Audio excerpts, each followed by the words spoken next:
Greetings, brethren. Today I'm going to be covering more of JT's book, The Lore of Glory, and today we'll be looking at chapter 14, The Soul of the Godhead. And you can guess, you already know how he tries to prove that the Father is the soul of the Godhead, and how the kind of interpretation he has, how he works it in there. Um, so, but I just figure, well, let's look down through this chapter 14, the soul of the Godhead, and you'll see that he makes just equivocation. A plus B so equals C. So if A equals B, then A must equal C or something like that. I can't remember the math problem, but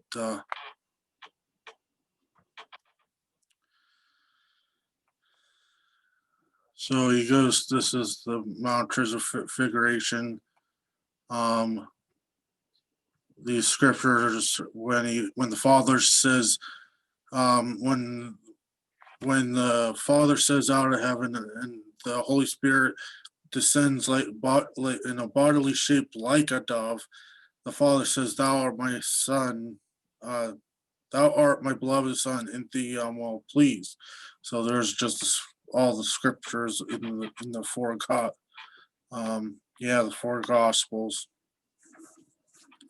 and he says, "Well, the Father can be well pleased." So he cross references from the Old Testament, Isaiah 41:1. Behold my servant, whom I uphold mine elect, in whom my soul delighteth. I put my spirit upon him, and he shall bring forth judgment to the Gentiles. Behold my servant, whom I chosen. Matthew 12:18. Behold my servant, whom I have chosen, my beloved, in whom my soul is well pleased. I put my spirit upon him, and he shall show judgment to the Gentiles. So he says, and there is confirmation the Father is soul. All he can tell is that my soul, a soul belonging to him, so something that's mine belongs to me. So all he can tell by that thinking that he has a soul, that his soul delighteth, but it really just says that he has a great delight. You know what I'm trying to say. It delights him very heavily. So that's all it really means. All you can, by that thinking, my soul, a soul that is the Father's, that's all you can really tell from that. You can't really say, well, the Father has a soul, so he thinks, well, the Father has a soul, that means he is the soul of the Godhead. Because it says, my soul, he has a soul, so that means he's the soul of the Godhead, because he has a soul.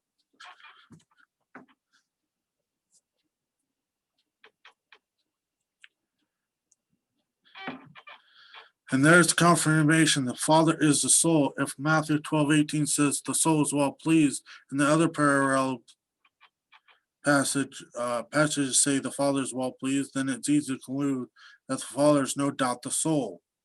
So he says, well, my soul delighteth, so that means he has a soul, so that means the Father is the soul of the Godhead.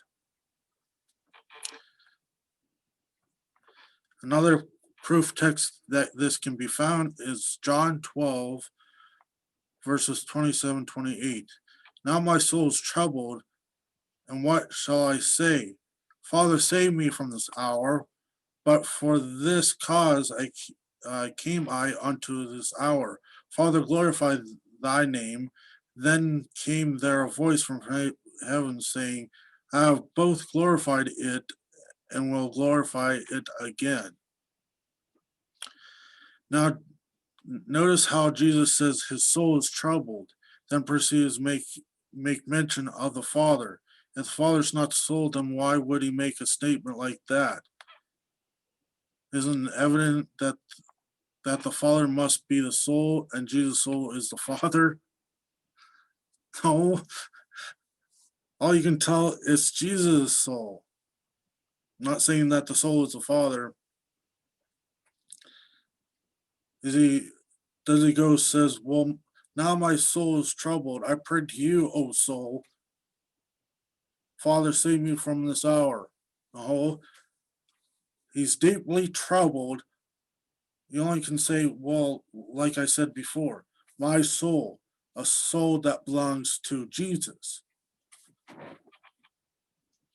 And he says, my soul is troubled. His soul is troubled. Then he prays to the Father. Okay. If you say, well, this means his soul, it means the Father is deep, is troubled.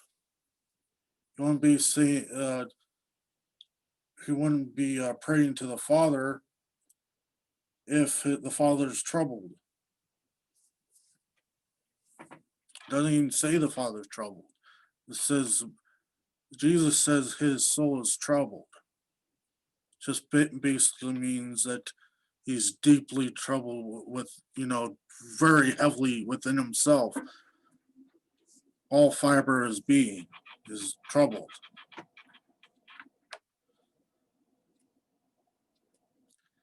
Remember, Jesus and the Father are spoken as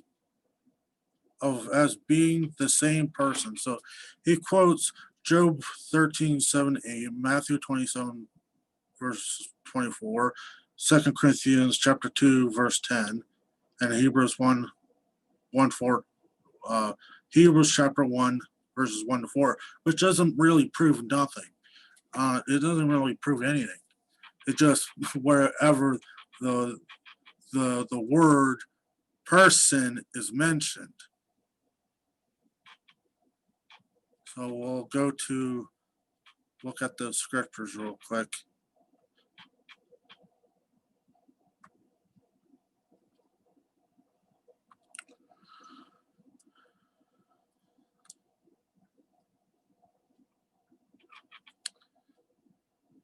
Job chapter 13 verses 7-8.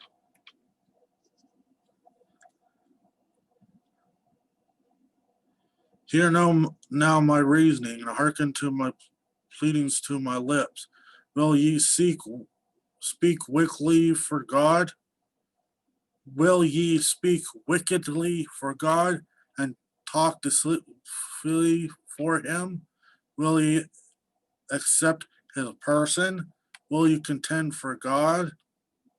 Is it good that he should search you out as one mocketh another? Do you mock him? So he says, will you accept his person? Oh, he must be a person because his person says person. God is a person or has a person, so he means he's a person. No, will you accept who he is? Accept his person.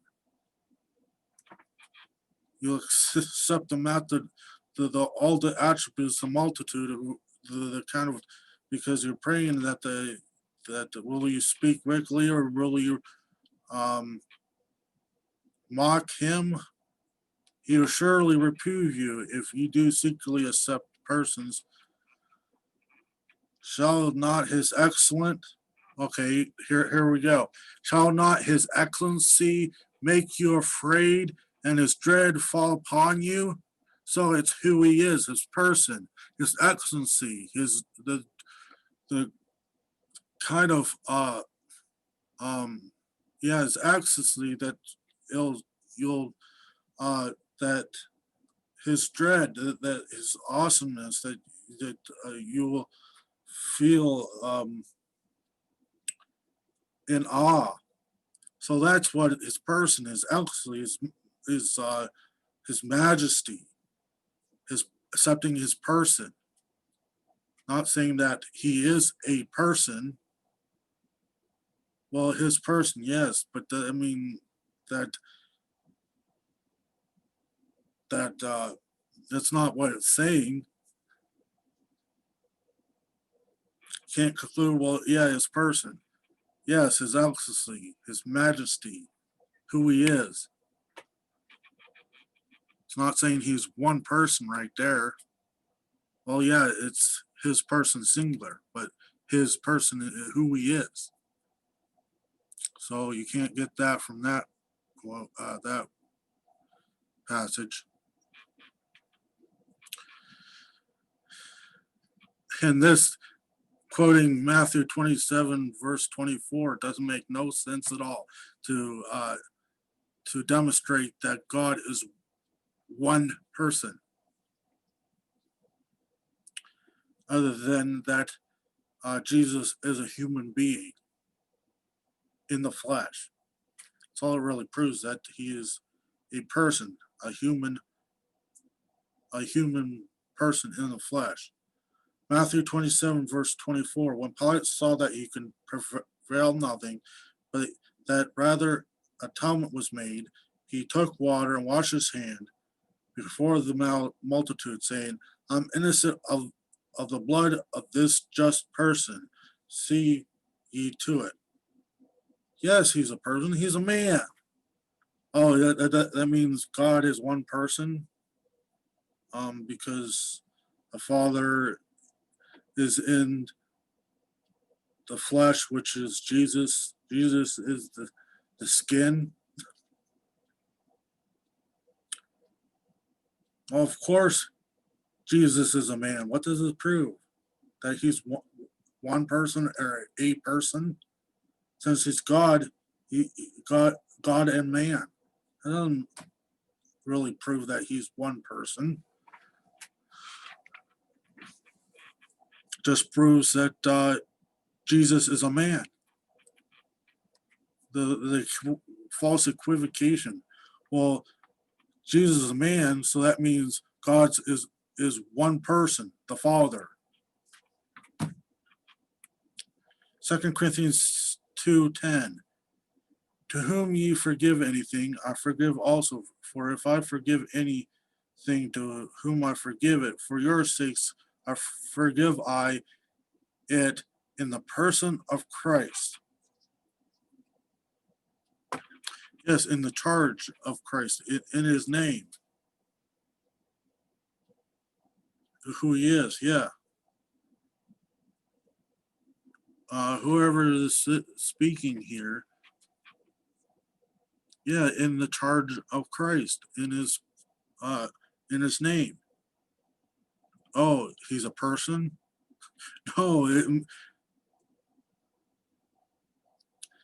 in the charge, in his name. That's what it's saying.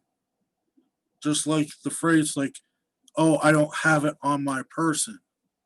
It's not literally like sticking to your skin, like the object, like your keys. Oh, I don't have it on my person. Well, you don't stick your keys in, like, in your skin or something. It means you just don't have it with you. So, in the person is in the office of Christ, in the person of a king or a magistrate. So that doesn't prove nothing. This is somewhat close. Hebrews 1, chapter 1, verse 1 to 4. God, who at sundry times and in diverse manners spake in time past unto the fathers by the prophets, hath in these last days spoken unto us by his Son, whom he hath appointed heir of all things, by whom he made the worlds, who being the brightness of his glory, the express image of his person, God's one person, upholding all things by his word of his power, when he had made himself purged our sins, sat down on the right hand of the majesty on high. Express image. Exact representation. Exact attributes, authorities of his person, who he is. Doesn't even say that he's one person or a person. He's an express image of the Father. The exact resemblance, the exact attributes as the Father. Express image, that's what it means. When you have an exact like imprint, when you make a copy of a key or a mold, that mold is not the key itself, or whatever. That was uh, a silly analogy. So when you copy a key, you get a key copied, and it's the exact image or express image or imprint that the key from the original key. Is that original key the same thing as the the copied key? No, but their exact attributes, shape, the exact copy of the original key. So that falls flat, and that covers the body, the body of the Godhead. That he's the image. Yes, he's the physical image of the visible image of the invisible God. And the other things just same thing as the equivocation. Well, this means this, so that, see, that proves it. No, it doesn't. So that pretty much covers what well, this is the image and the similitude. God is a similitude. Well, yeah. Well, that means that he's the body, and the Father is the, as you say, the command center. So yes, the Father is the consciousness within the skin, which is Jesus. So Jesus doesn't have a real consciousness. Jesus' consciousness is the Father. So it's exactly like how a man is, that we are in our flesh. Our flesh is, so when you, so I'll give you an example. This is Jesus, and what you do not see within me is the Father. So that's exactly what he's trying to say, that the Father is the command center, the consciousness within the skin, which the skin is the skin, the flesh and bone is Jesus, but Jesus' consciousness is the Father, which is soul. So yeah.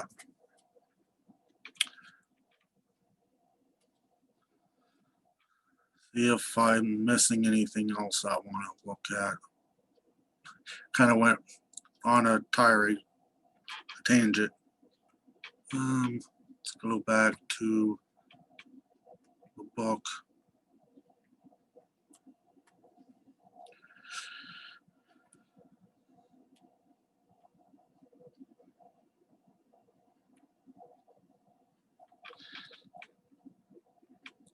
Well, that's about it, actually. Just to say, well, from the Mount of Transfiguration, well, he's omnipresent, so the Father can be in Jesus and in heaven at the same time. Well, anyways.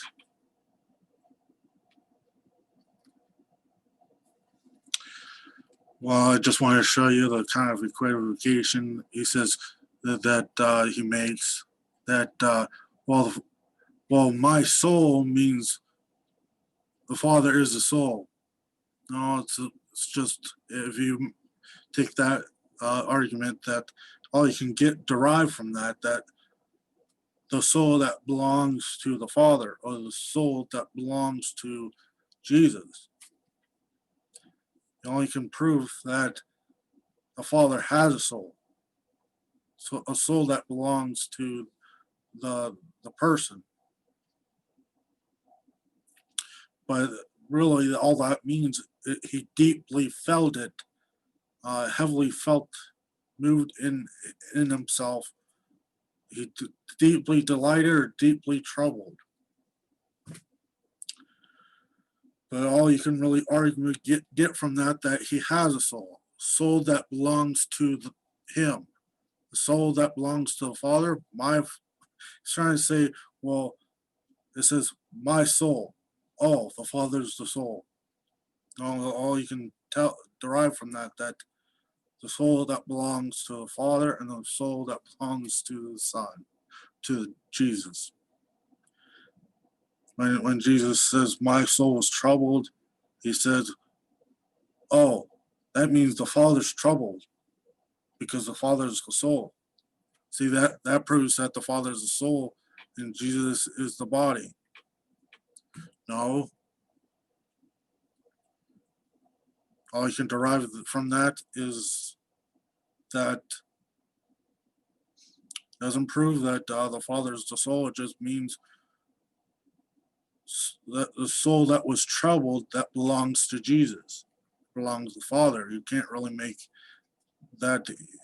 You can't make that. You can't derive that from. So just makes false equivocations and saying, well, it says my Father, my soul, so it means